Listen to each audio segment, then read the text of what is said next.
Hi everyone, it's Sheridan Webb here from the Training Designers Club, which is the place to go to for practical L&D support, whether you're employed or self-employed. And today, it's not really amusing, it's more of a myth-busting thing that I have to share with you. At least it's a myth buster in my own personal experience. I was chatting with one of our VIP members recently who has been asked to work on a very large program which is going to involve a lot more detailed design than they are used to. So that's why we were having the conversation. As a sidetrack, we just started chatting about, how, the programs that we'd worked on before and how things had panned out and how things had started. And what was quite interesting is prior to running the Training Designers Club, I was a training design consultant. So I wrote bespoke training programs, particularly for large organizations. And that's how I got my work. My ideal project was to research it, design it, train the trainers, and then hand it all over to the client and then let them deliver it in house. That was my perfect job. Most training consultants aren't really interested in that. They want to do the delivery. And a lot of the reasons I hear as to why people don't invest enough time in their design work and certainly are reluctant to share it with the client is they worry that if they do that level of detailed design, if the client sees that design, then they won't hire them to run the sessions, and therefore, obviously, they're not going to be getting the work, which, if you're a freelance trainer, is very, very important because for most, if they're not out delivering, they're not earning anything, which is a whole other musing. If you're freelance, you should be charging for your design work because you can't deliver without the design. But I'll come to that another time. The reason that I want to bust this myth is that on a couple of occasions when I have been engaged to design a program and hand it over to the client, when I'd done the design, the question was then, could you deliver it for us as well? Which was never my intention.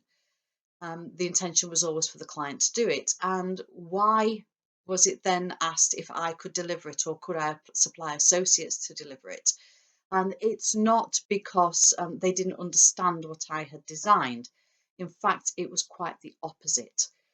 By being able to see the detailed design, they realized how much had gone into it, and they realized how intricate the design was and how interwoven all the different aspects of the course were.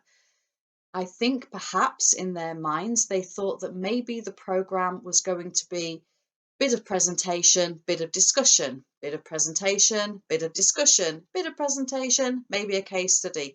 They're very, very simple to actually just take those materials and run with. Now, obviously, I design in detail. I've always advocated a very detailed session plan. So it wasn't that they didn't know how to do it because it was all there in black and white, all the information that they needed to run that session, including how to run the exercises, how to debrief the exercises, the questions to ask to start that discussion. It was all there for them. So they didn't need my expertise or that of my associates to run that course. But by showing it in its entirety, I think it just made them think that actually, do you know what? We would rather leave this in the hands of the professionals and let them do it justice rather than taking it and potentially not making the most of it in our own hands. So I'm getting a bit long winded, and a lot of this is second guessing. But the fact is that is to say really that if you design in detail, it doesn't necessarily mean that your client is not going to want you to do the delivery. When you design in detail, they can see the complexity of what you're offering them, of the value that you're going to add, and they're probably going to value your input even more. So that's just my thought for today. Don't think that designing in detail or doing more design is going to lead to less delivery. In many ways, it can have the opposite effect. I'm sure somebody listening to this will tell me a tale of where the opposite has happened, where they were going to do all the delivery, and then as soon as the client saw the design, said, no, no, we can do that in-house. I'm sure it does happen. And maybe it just hasn't happened to me because I wasn't actually chasing that delivery work in the first place.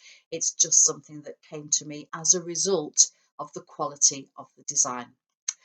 So don't be afraid of going into detail with that design. And even if it doesn't lead to more delivery work, it does give you other options, including bringing in associates, which means that you can expand and add even more value to even more people. I'm going to go now before I waffle even more, but I hope that's given you some food for thought. Take care. Bye.